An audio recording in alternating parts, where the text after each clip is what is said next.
নাকটা জমিনের মধ্যে লাগাইয়া কপালটা জমিনের মধ্যে ঠেকাইয়া বান্দারা কয় সুবহানা রাব্বিয়াল আ'লা, সুবহানা রাব্বিয়াল আ'লা।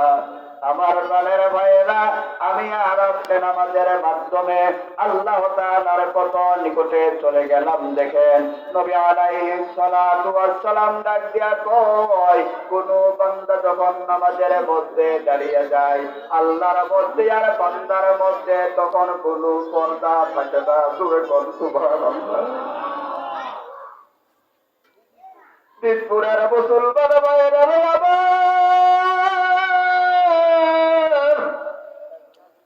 নামাজের মাধ্যমে আল্লাহ তাআলার যতটুকু নিকটে যাওয়া যায় অন্য কোন ইবাদতের মাধ্যমে ততটুকু নিকটে যাওয়া যায় না।